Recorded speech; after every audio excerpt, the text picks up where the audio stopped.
Hola de nuevo, estudiantes. Bienvenidos a Repasando Física y Química, la plataforma virtual creada por el Departamento de Física y Química del Colegio Peñafort. Este material os servirá para repasar de forma fácil y amena los contenidos de cara a preparar los exámenes finales de evaluación. Comencemos. La unidad 4 es termodinámica. Ajuste de una reacción química. La teoría de colisiones indica que debe aparecer el mismo número de átomos de cada elemento en los reactivos que en los productos. Ahora vamos a realizar un ejemplo en la reacción dada por el ácido clorhídrico y el hidróxido de calcio, que nos daría como productos el cloruro de calcio y el agua. Los pasos serían los siguientes. Primero, escribiríamos las fórmulas de las sustancias y las colocaríamos. Es decir, los reactivos se sitúan hacia la izquierda y los productos a la derecha. Vemos cómo hemos colocado la fórmula del ácido clorhídrico con el hidróxido de calcio para dar al otro lado los productos, que son el cloruro de calcio con el agua. El segundo paso consistiría en empezar ajustando los elementos que solo están en un compuesto, por ejemplo el cloro. Vemos que para el caso hay un átomo de cloro en los reactivos, presente en el HCl, y 2 átomos de cloro en los productos, presente en el KCl2. Para el ajuste habría que poner un número 2 delante del ácido clorhídrico, o HCl. Esto daría lugar a tener el mismo número de cloros en ambos miembros de la ecuación. En el tercer paso, de forma similar al anterior, ajustaríamos el calcio. Hay un átomo de calcio en los reactivos, que es el hidróxido de calcio, y un átomo de calcio en los productos, como es el cloruro del calcio. Por tanto, el calcio ya está ajustado. En total hay un átomo de calcio en ambos miembros y no hace falta añadir nada. En el cuarto paso, ajustaríamos el oxígeno. Hay 2 átomos de oxígeno en los reactivos, presentes en la fórmula del hidróxido de calcio, y un átomo de oxígeno en los productos, en la molécula de agua. Para su ajuste hay que poner un 2 delante del agua, como podemos ver en la imagen. Por último, ajustaríamos el hidrógeno.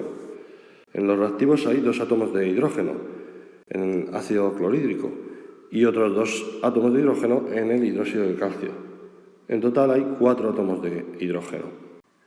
Esto se observa como al final, en el último paso, que sería comprobar que los coeficientes de los elementos están ajustados, el número de hidrógenos, tanto de un lado como del otro de la ecuación, como en el del resto de elementos, coincide y no hay diferencias. Cálculos estequiométricos. Establece las proporciones en que intervienen las distintas reacciones. A continuación vamos a ver un ejemplo de un ejercicio resuelto. El enunciado de dicho ejercicio dice así: el hierro se oxida en contacto con el gas oxígeno, dando óxido de hierro 3. Si se oxidan 5 gramos de limaduras de hierro, ¿cuántos gramos de óxido de hierro 3 se forman? Además, nos proporcionan los datos de los pesos atómicos del hierro y del oxígeno. Lo primero sería escribir la ecuación química ajustada. Después, empleando reglas de 3, debido a las proporciones o factores de conversión, podríamos obtener el número de moles para cada una de las sustancias. Comenzaríamos calculando el número de moles correspondiente a 5 gramos de hierro. Para ello, como podemos ver en pantalla, podemos emplear lo conocido como factores de conversión. Pero también existía otra manera, que era bastante más simple, que era empleando una de las fórmulas que ya vimos hace tiempo y que es muy conocida en el ámbito de la química. Esta es la de que N es igual a M partido PM. A continuación, empleando de nuevo los factores de conversión, podemos relacionar el número de moles de hierro con el número de moles de óxido de hierro. Pero también lo podríamos haber hecho en plan regla de 3, es decir, estableciendo una relación como la siguiente. Si a 4 moles de hierro le corresponden 2 moles de óxido de hierro 3, como podemos ver en los números estequiométricos de ajuste de la reacción, a 0,0 moles de hierro le corresponden X. Simplemente haciendo el cálculo con las proporciones nos da que X sería igual a 0,09 por 2 dividido 4. lo que nos proporciona un total de 0,045 moles de óxido de hierro 3. Por último, retornando a utilizar la fórmula que hemos comentado anteriormente, nos daría el valor de la masa para el óxido de hierro. Meteríamos el valor de moles, que hemos calculado que era 0,045, el peso molecular, que sería el que obtendríamos de las tablas o de los valores dados por el ejercicio, y al final obtendríamos el valor de masa, que en este caso resulta ser 7,19 gramos de óxido de hierro 3. Por fin entramos en estudio de la termodinámica. Para ello empezaremos con lo que se llama sistemas termodinámicos. La termodinámica estudia los cambios energéticos que se producen en los procesos físico-químicos. En el caso particular de una reacción química, se rompen y crean enlaces en las sustancias, modificándose así la energía del sistema. La energía es la capacidad que tiene un cuerpo o sistema material para provocar cambios en sí mismo o en otros. Su unidad en el sistema internacional resulta ser el julio, aunque también existen otras unidades de medida, como las calorías, las atmósferas litro, los ergios, etc. El equivalente mecánico del calor indica que una caloría corresponde a 4,184 julios. Un sistema termodinámico es aquella parte del universo que aislamos para someterla a estudio. En nuestro caso particular será el estudio de una reacción química. Si miramos las imágenes inferiores de la diapositiva, tenemos tanto lo que consideramos nuestro sistema, que es una parte aislada de ese universo, en el que separamos lo que está en el interior, dentro del sistema, de lo que está en el exterior, que sería el entorno, y separados mediante una frontera o límite del sistema. Y por otro lado tenemos la imagen de lo que son los distintos tipos de sistemas termodinámicos. Los sistemas se pueden clasificar según lo que expresa en la imagen. Aparecen sistemas aislados, aquellos en los que no se intercambia ni energía ni materia con el exterior. Sistemas cerrados, en los que únicamente se intercambia energía con el entorno. Sistemas adiabáticos, que son los que únicamente intercambian energía en forma de trabajo. Y por último, los sistemas abiertos, estos que son capaces de intercambiar con el entorno tanto energía como materia. En esta diapositiva de continuación podemos seguir observando los distintos tipos de sistemas según si intercambian o no energía o materia con el entorno. Por tanto, resumiendo, tenemos los conocidos como sistema aislado, sistema adiabático, sistema cerrado y sistema abierto. Otro concepto importante de inicio es lo conocido como variables de estado. Para apreciar cambios en un sistema necesitamos valorar algunas magnitudes.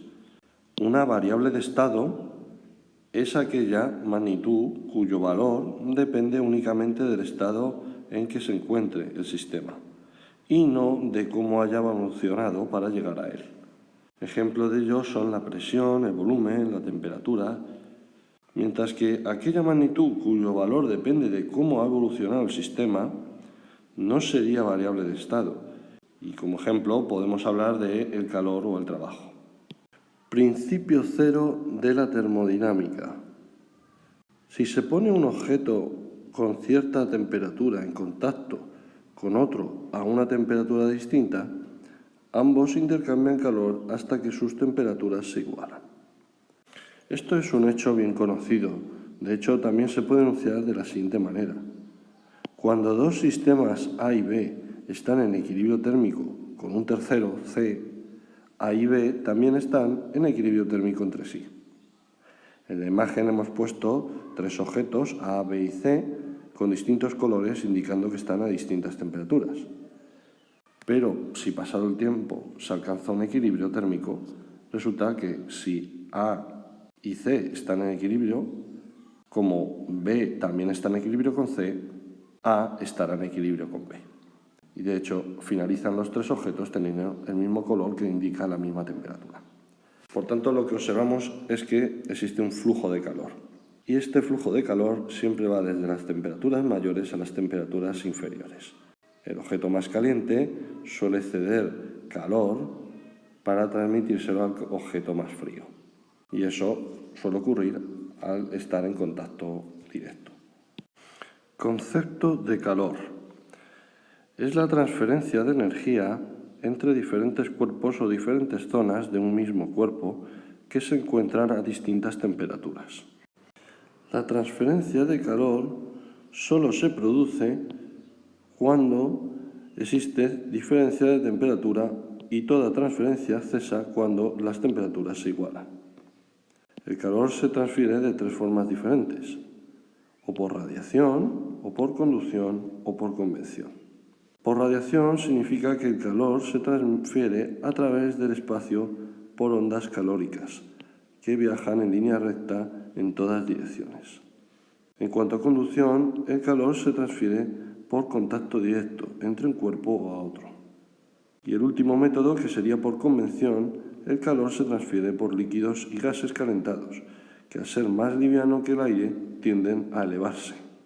Podemos observar ejemplos de los tres tipos de transferencia en las imágenes que están a la derecha, tanto la de radiación como la de conducción como la de convección. Esta transferencia de energía, debido a que hay objetos a distintas temperaturas, se conoce como calor sensible y su fórmula es la que aparece en la pantalla.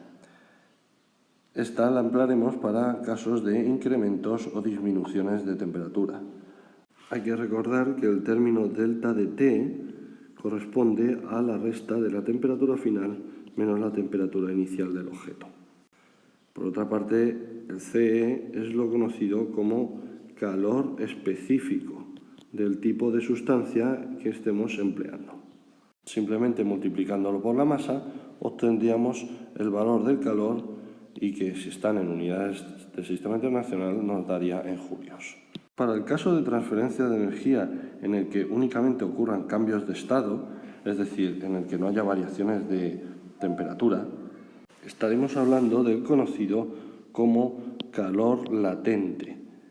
Y este tiene por fórmula la que subrayamos en pantalla. Simplemente multiplicando la masa por el calor latente de cambio de estado en unidades del Sistema Internacional nos proporcionará el valor del calor en julios. Concepto de trabajo. Es la transferencia de energía producida por una fuerza que produce un desplazamiento en la dirección de la misma. Si observamos la imagen, la figura rectangular se ha desplazado una serie de metros, conocidos como delta de X, en la dirección de aplicación de la misma fuerza. Por tanto, el valor del trabajo vendría dado por la fuerza en dirección del desplazamiento multiplicado por dicho desplazamiento. En casos de gases y líquidos, el desplazamiento suele ser provocado por la diferencia de presiones. En la imagen de la pantalla observamos un émbolo, primero indicándonos una situación de equilibrio mecánico en el que la presión externa es igual a la presión interna. Y después, a continuación, hemos encontrado un émbolo en el que se ha producido un desplazamiento hacia la parte inferior. Esto es debido a que la situación inicial era aquella en la que la presión externa era superior a la presión interna. El desplazamiento se continuará hasta alcanzar una situación final en el que la presión externa sea igual a la presión interna y estemos en un equilibrio mecánico. Conociendo que la presión resulta ser igual a la fuerza partido la superficie, si introducimos dicha fórmula una vez expandida dentro de la fórmula del trabajo, obtendremos una fórmula más grande que es la dada para el trabajo del émbolo. Conociendo que el trabajo del émbolo es opuesto al trabajo realizado por el sistema, al final obtenemos una fórmula que nos indica el trabajo del sistema, que viene dada por menos la presión externa por la variación del volumen. Al igual que el calor, las unidades del Sistema Internacional serían el julio. Equivalente mecánico del calor.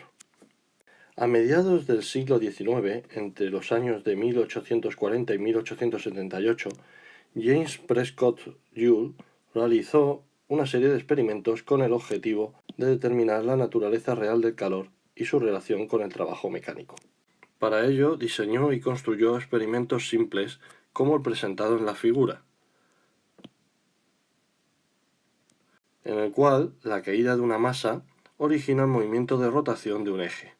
Aspas solidarias al eje permiten agitar vigorosamente una cantidad conocida de agua dentro de un recipiente, apropiadamente aislado. Como resultado de su experiencia, Joule observó que el efecto del movimiento de las aspas, que era trabajo mecánico, se manifestaba como un aumento de la temperatura en el agua.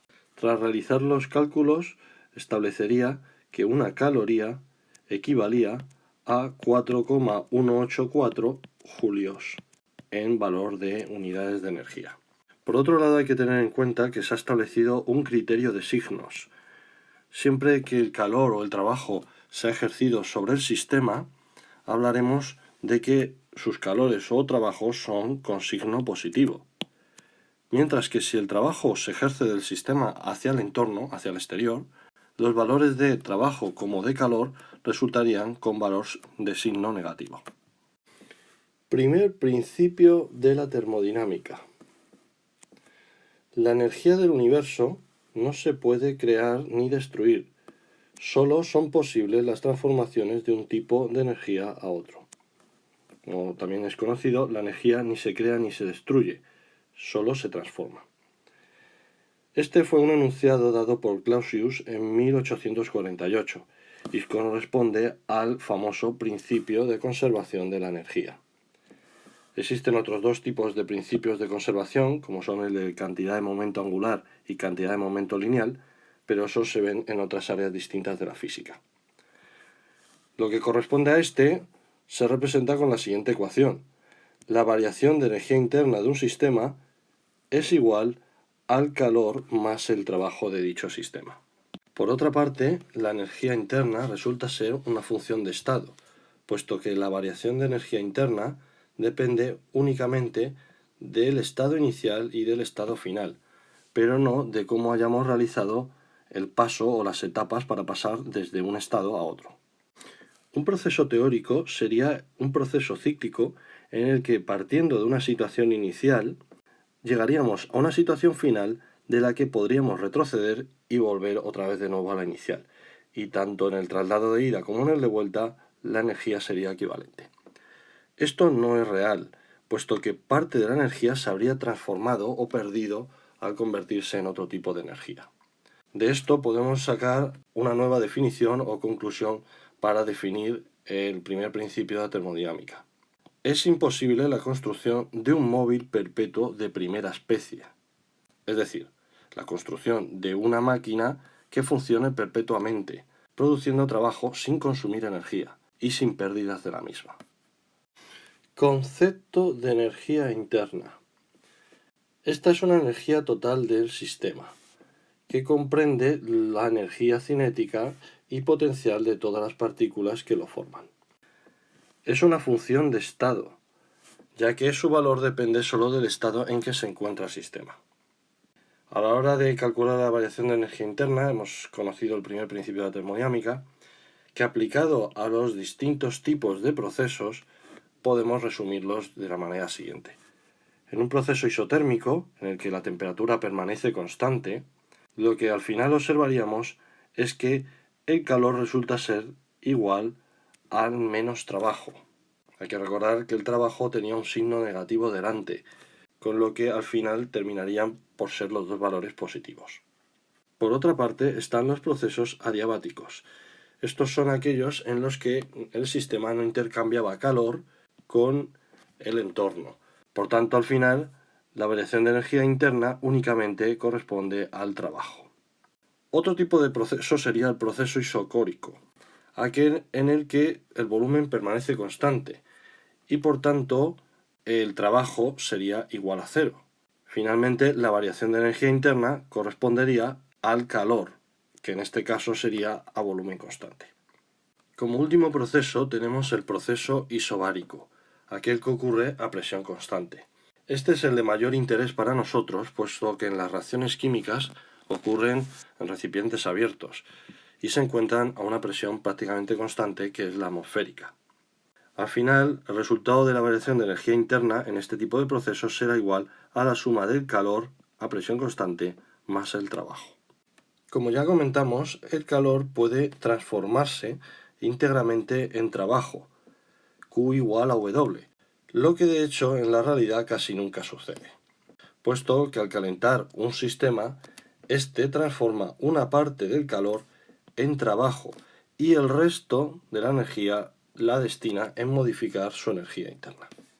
Esto concuerda con lo comentado anteriormente sobre la imposibilidad de construir el móvil perpetuo de primera especie. Concepto de entalpía. Esta es la cantidad máxima de energía térmica que puede extraerse de un sistema manteniendo la presión aproximadamente constante. Esta variable es una función de estado y sus unidades en el sistema internacional son el julio. También existe otra variable llamada entalpía molar y esta se mide en julio partido mol. La fórmula para esta variable llamada entalpía resulta ser la que aparece en pantalla, que es que H es igual a U más P por V. Como ya comentamos, habitualmente los procesos físicos y químicos se realizan en recipientes abiertos y a presión atmosférica que puede considerarse constante. Para expresar la transferencia de calor entre el sistema y el entorno en estos casos, se utiliza la magnitud denominada entalpía. Su variación resulta ser igual a la variación de la energía interna más la presión por la variación del volumen. Como suele ser complicado precisar la variación de volumen en una reacción química, la ecuación anterior puede expresarse como la variación de la entalpía es igual a la variación de energía interna más la variación del número de moles por R por T. Si combinamos la ecuación de la variación de entalpía a presión constante con el primer principio de la termodinámica, una vez introducido podemos observar que queda una fórmula en la que si cambiamos el trabajo por la expresión dada, inicialmente que era menos presión por variación de volumen, al final terminamos observando que el valor de la variación de entalpía coincide con el calor a presión constante. Es aquí donde radica la importancia de calcular la variación de entalpía para las distintas reacciones químicas, puesto que corresponde al calor emitido o absorbido por el proceso. Diagramas entálpicos. Dependiendo de si el sistema cede o absorbe calor, los procesos se clasifican en exotérmicos o endotérmicos respectivamente. Si se realiza el proceso inverso, la entalpía tendrá el signo opuesto. En la imagen de la izquierda tenemos el diagrama para una reacción exotérmica. En esta, los reactivos se encuentran a menor energía que los productos. Para alcanzar dichos productos, primero debemos de incorporar una pequeña energía de activación, que es la barrera que permite a los reactivos alcanzar lo que se conoce como estado de transición. Este estado de transición dura brevísimos instantes hasta que desciende en valor de energía, alcanzando los productos. Los productos son más estables que los reactivos debido a que poseen una menor energía. Si vemos la diferencia entre la energía de los productos con los reactivos, nos proporciona el valor de entalpía, que en nuestro caso resulta ser negativa. Por lo tanto, esto caracteriza el tipo de reacción que ocurre, que es de tipo exotérmico, es decir, de expulsión de energía. A la derecha, sin embargo, tenemos un diagrama para una reacción endotérmica. En esta, los productos alcanzan un valor energético superior al de los reactivos, con lo que en principio no es tan favorable. Al igual que en el otro tipo de reacción, una vez proporcionada la energía de activación a los reactivos, se alcanza el estado de transición, que tras durar brevísimos instantes, vuelve a disminuir su energía y alcanzar los productos. La diferencia de energía entre los productos y los reactivos esta vez es mayor que cero. Por tanto, los reactivos han debido de absorber energía a la hora de fabricar los productos. Resumiendo, en una reacción endotérmica, la entalpía de reacción resulta ser mayor que cero, por lo que el calor es absorbido por el sistema y la energía de los productos es mayor que la energía de los reactivos. Para el caso de una reacción exotérmica, la entalpía de reacción resulta ser negativa, con lo que nos implica que el calor sea expulsado del sistema y la energía de los productos sea inferior a la energía de los reactivos. Calor de reacción. La entalpía es una magnitud extensiva, es decir, su valor depende de la cantidad de materia. A presión constante, el calor intercambiado con el entorno, llamado calor de reacción, es igual a la entalpía de la reacción. Tenemos a continuación la fórmula en la que el calor es igual al número de moles por la variación de entalpía molar. Analizaremos un ejemplo. Calcula delta de HDR para el proceso de óxido de plomo más carbono que proporciona plomo más monóxido de carbono, sabiendo que debemos aportar 23,8 kilojulios para transformar en plomo 49,7 gramos de óxido de plomo. Comenzaremos empleando la fórmula del número de moles. Para el caso del óxido de plomo, el número de moles es 49,7 gramos dividido 223,2 gramos par mol, que es el peso molecular del óxido de plomo. En total obtenemos, tras la división, 0,22 moles. El calor desprendido a presión constante es igual a la variación de entalpía. Si ahora despejamos lo que es la variación de la entalpía de la reacción, podemos comprobar que sale igual al calor de reacción dividido el número de moles para el óxido de plomo. Realizando esa división, que es 23,8 dividido 0,22, que habíamos obtenido anteriormente, nos sale un total de 106,9 kilojulios partido mol como entalpía de reacción. Calor de cambio de estado.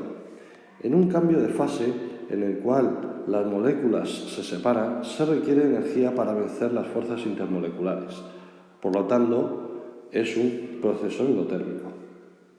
La entalpía de vaporización es la diferencia entre la entalpía molar entre los estados vapor y líquido de una sustancia. La entalpía de fusión es la diferencia entre la entalpía molar entre los estados sólido y líquido. Generalmente, la entalpía de vaporización es mayor que la entalpía de fusión. Esto es debido a que se requiere más fuerza para separar las moléculas del líquido y llevarlas a fase vapor, en donde las fuerzas intermoleculares son casi nulas. En las próximas diapositivas vamos a estudiar el cálculo de la entalpía de reacción. La diferencia entre la entalpía de los productos de una reacción y la de entalpía de los reactivos es lo que se denomina entalpía de reacción. Para ello lo podemos realizar de diferentes formas o métodos. El primer método consistirá en el uso de las entalpías de formación. La fórmula sería la siguiente. La entalpía de una reacción viene dada como el sumatorio de las entalpías de formación de los productos menos el sumatorio de las entalpías de formación de los reactivos. Esta fórmula tiene en cuenta los coeficientes estequiométricos para los productos y reactivos una vez ajustada la reacción. Se define entalpía estándar de formación a la variación de entalpía del proceso en el que se forma un mol de este compuesto a partir de las sustancias simples que lo componen, en su estado termodinámico más estable y en condiciones estándar. Tenemos un ejercicio resuelto para el cálculo de la entalpía de reacción, en el que se ha calculado la entalpía de un proceso de combustión. En este caso se ha juntado benceno con oxígeno para dar dióxido de carbono más agua. Una vez ajustada la relación, hemos empleado la fórmula que hemos comentado anteriormente. La entalpía de la reacción de combustión resulta ser el número de moles de CO2 por la entalpía de formación del CO2 más el número de moles del agua por la entalpía de formación del agua menos el número de moles del benceno por la entalpía de formación del benceno. El caso del oxígeno no está presente, puesto que su entalpía de formación es cero en condiciones estándar. Una vez introducidos los valores, el resultado que obtenemos es que la entalpía de combustión de la reacción es menos 3.300 kilojulios partido mol. Un segundo método para el cálculo de la entalpía de reacción sería el método de utilizar las entalpías de enlace. La fórmula empleada para el cálculo sería la siguiente. La entalpía de reacción es igual al sumatorio de la entalpía de los enlaces rotos menos el sumatorio de la entalpía de los enlaces formados. En una reacción química se rompen los enlaces presentes en los reactivos para crear unos nuevos entre átomos a la hora de formar los productos. En el ejemplo que viene a continuación formamos cloruro de hidrógeno a partir de hidrógeno y cloro. Primero es necesario que se fracturen los enlaces entre átomos de hidrógeno al igual que en los átomos de cloro. Una vez hecho eso, se pueden unir los hidrógenos sueltos con los cloros, dando lugar al producto, que es el cloruro de hidrógeno. Sumando la entalpía de los enlaces rotos, hemos obtenido un valor de 680 kilojulios. Por otra parte, sumando la entalpía de los enlaces formados, hemos obtenido el valor de 860 kilojulios. Una vez que restemos ambos valores, obtenemos un valor de entalpía de reacción de menos 180 kilojulios. Un tercer método para el cálculo de entalpía de reacción es mediante el uso de la ley de Hess. Esta ley dice así: cuando un proceso se puede realizar directamente o a través de un conjunto de etapas, la variación de entalpía del proceso directo coincide con la suma de las variaciones de entalpía de las etapas que, en conjunto, dan el proceso global. Fue enunciada en 1840 por Hess. Vamos a aplicarla para un ejemplo que viene a continuación. Nos piden que calculemos la entalpía estándar de la reacción de carbono más hidrógeno, dando lugar a metano. Para ello nos han dado diferentes reacciones químicas con sus valores de entalpía de reacción. Combinando de manera concreta estas reacciones químicas previas, podemos obtener el proceso global. Parece ser que la combinación correcta para obtener la entalpía de reacción es dada por la entalpía de la primera etapa más 2 por la entalpía de la segunda reacción menos la entalpía de la tercera reacción. Tras añadir los valores de entalpía a dicha combinación, el resultado es que la entalpía de reacción es menos 74,7 kilojulios. Concepto de entropía. Esta magnitud extensiva y función de estado mide el grado de desorden de un sistema. Cuanto mayor es el desorden, mayor es el valor de la entropía. Su unidad en el sistema internacional es el julio partido Kelvin. En la imagen de pantalla tenemos un sistema ordenado de tipo esférico en el que resulta haber poca entropía. Una vez que se descompone en sus diferentes partículas, el sistema está menos ordenado y por tanto con mayor entropía. Cuando un sistema recibe calor, su entropía aumenta y si lo cede, disminuye. Una misma cantidad de calor supone una variación menor de la entropía del sistema si éste se encuentra a una temperatura elevada, porque las partículas del sistema ya tienen una movilidad alta. Tercer principio de la termodinámica. La entropía de un sólido cristalino puro puede considerarse cero bajo temperaturas iguales al cero absoluto, expresión que viene mostrada en la parte de la derecha. Este enunciado fue dado por Nernst. En el gráfico siguiente observamos para cada estado de la materia el valor de la entropía. Comprobamos cómo el valor va aumentando conforme la temperatura aumenta a partir del cero absoluto. Esto cuadra con el orden que presenta la estructura en cada uno de los estados. Otra manera de enunciar este principio sería la siguiente. Es imposible alcanzar una temperatura igual al cero absoluto mediante un número finito de procesos. Es decir, a medida que un sistema dado se aproxima al cero absoluto, su entropía tiende a un valor constante específico. Veamos cómo calcular la entropía de una reacción química. Para ello hay que saber que lo que varía la entropía de un sistema depende de la cantidad de calor que recibe o cede y de la temperatura que se encuentra. Esta es la fórmula que expresa esa relación. Para ello vamos a emplear un método que será el de las entropías de formación. La fórmula a seguir es la siguiente. La variación de la entropía de una reacción química es igual al sumatorio de las entropías molares de formación de los productos menos el sumatorio de las entropías molares de los reactivos. Al igual que pasó con la entalpía, debemos de tener en cuenta los coeficientes estequiométricos tanto para productos como para reactivos una vez que hemos ajustado la reacción química. En el ejercicio de la parte inferior hemos calculado la entropía de una reacción química. Dicha reacción combina hidrógeno y nitrógeno para formar amoníaco. Empleando la entropía estándar para cada una de las sustancias presentes en la reacción y la fórmula que hemos comentado anteriormente, el resultado de la entropía estándar de reacción resulta ser menos 198,7 julios partido Kelvin. Segundo principio de la termodinámica. Un sistema evoluciona de manera espontánea en el sentido en que aumenta la entropía del universo.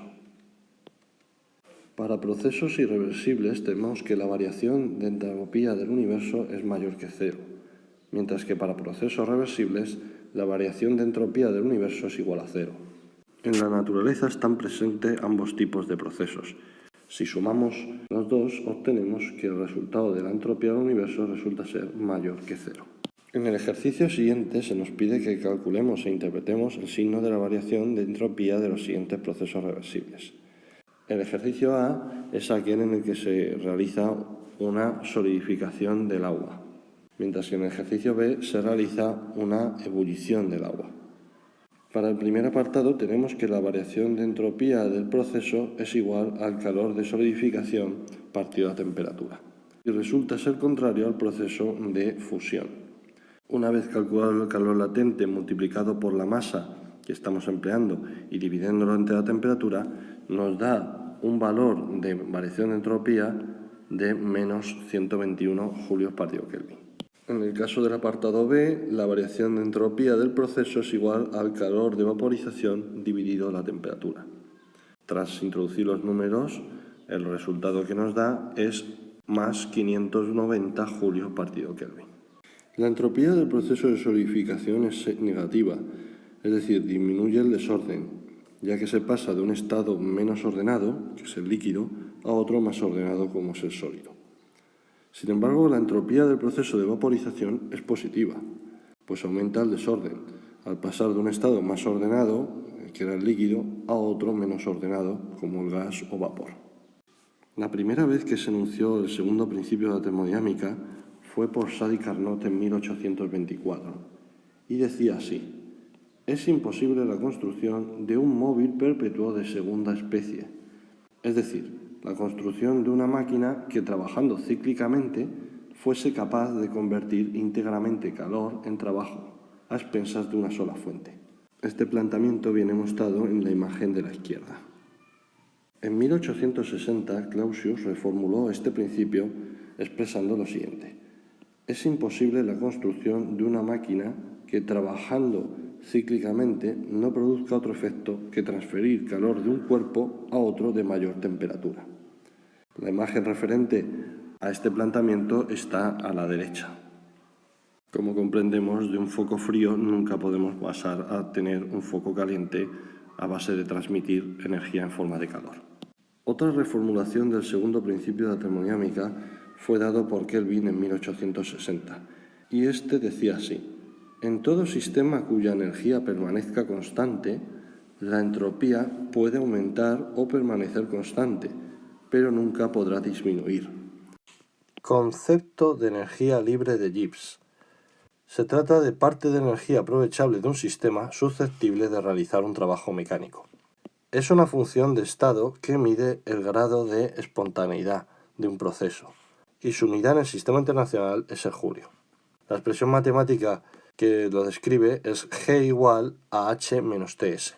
A la hora de analizar la espontaneidad de una reacción química, deberemos tener en cuenta tanto los factores energéticos como los factores de orden o desorden generado. Para relacionar todos estos aspectos, se utiliza la magnitud denominada energía libre de Gibbs. Derivando la expresión matemática definida para la energía libre de Gibbs, obtenemos la siguiente diferencial, que posteriormente a temperatura constante se convierte en esta otra. Y finalmente, cambiando los diferenciales por incrementos, obtenemos la fórmula que viene a continuación. La variación de la energía libre de Gibbs es igual a la variación de la entalpía menos la temperatura por la variación de la entropía de la reacción. Todas son funciones de estado y presentan un supracero indicativo de que están en condiciones estándar. Presión 1 atmósfera, temperatura 25 grados centígrados. Cálculo de la variación de la energía libre de Gibbs de una reacción. Un primer método de cálculo sería mediante el uso de energías libres tabuladas. Para ello emplearíamos la siguiente fórmula. La variación de energía libre de Gibbs de la reacción es igual al sumatorio de la variación de la energía libre de Gibbs de formación de los productos menos el sumatorio de la variación de energía libre de Gibbs de formación de los reactivos. Un aspecto importante a tener en cuenta son los coeficientes estequiométricos de los productos y reactivos una vez ajustada la reacción, pues estos se tienen en cuenta en el uso de la fórmula. A continuación vemos un ejemplo en el que se calcula la variación de la energía libre de Gibbs de una reacción dada por el sulfato de calcio más el agua, que finalmente nos proporciona sulfato de calcio dihidratado. En las tablas podemos encontrar los valores de las variaciones de energía libre de Gibbs de formación de los distintos productos y reactivos. Una vez empleados estos en la fórmula comentada anteriormente, tras combinarlos podemos obtener el valor de la variación de energía libre de Gibbs de reacción, que resulta ser igual a menos 1232 julios. Otro método de cálculo de la variación de energía libre de Gibbs de una reacción es el dado por las entalpías y entropías de reacción. Para ello hay que emplear la siguiente ecuación. La variación de la energía libre de Gibbs de una reacción es igual a la variación de la entalpía de una reacción menos la temperatura por la variación de la entropía de una reacción. A continuación vemos un ejemplo del empleo de dicha fórmula. Se nos pide calcular la variación de la energía libre de Gibbs de la reacción dada por el calcio más el azufre más oxígeno para darnos sulfato de calcio. Primero debemos de disponer de los valores de la variación de la entalpía de formación del sulfato de calcio y de la entropía estándar de formación del sulfato de calcio. Ambos se habrán obtenido o por métodos como hemos comentado en las diapositivas anteriores o porque las hemos encontrado tabuladas. Estos valores, introduciéndolos y multiplicándolos por la temperatura, que es en condiciones estándar 25 grados centígrados, que la hemos pasado a Kelvin, siendo 298,15, el resultado total de la variación de la energía libre de Gibbs de formación del sulfato de calcio resulta ser menos 1.321.768 julios. Un aspecto muy importante a la hora de utilizar esta fórmula es que la variación de la entropía estándar de formación de las sustancias vendrá dada en julio/Kelvin, mientras que la variación de la entalpía de formación estándar de dichas sustancias vendrá dada posiblemente en kilojulios. Esto nos obliga a convertir al mismo sistema de unidades a algunas de las variables para poder combinarlas entre ellas y obtener el resultado final. Criterio de espontaneidad. Sabemos que un criterio de espontaneidad de los procesos es que la variación de entropía del universo es mayor que cero, y esto venía especificado en el segundo principio de la termodinámica. Todo esto implica que para procesos a presión y temperatura constantes, condiciones habituales en química, el criterio de espontaneidad es aquel en el que la variación de energía libre de Gibbs de un sistema es menor que cero. Resumiendo, podemos clasificar los procesos en función de los valores de la variación de energía libre de Gibbs para los sistemas. En el caso que la variación de energía libre de Gibbs del sistema sea menor que cero, el proceso es espontáneo. Para el caso en que la variación de energía libre de Gibbs es mayor que cero, el proceso es no espontáneo. Y como último caso, tendríamos que la variación de energía libre de Gibbs sea igual a cero, con lo que encontraríamos una situación de equilibrio. Analizando los distintos casos de forma más específica, podemos ver cómo en caso de tener variaciones de entalpía menor que cero, reacciones exotérmicas, y variaciones de entropía mayor que cero, que aumentan el desorden, todo es favorable para que la reacción en sí siempre sea espontánea. El caso opuesto sería aquella en el que la variación de la entalpía es mayor que cero, reacción endotérmica, y la variación de entropía es menor que cero, con lo que se disminuye el desorden. Esto siempre resulta ser un proceso no espontáneo. Las situaciones más complejas de determinar son aquellas en las que los aspectos energéticos, como los aspectos entrópicos, se contrarrestan. Y el valor de la temperatura sería aquel que determinaría si un proceso resulta ser espontáneo o no espontáneo. Siguiendo con la idea de equilibrio, concluiríamos que la temperatura de equilibrio del sistema sería la menos variación de la entalpía de la reacción dividido la menos variación de la entropía de una reacción.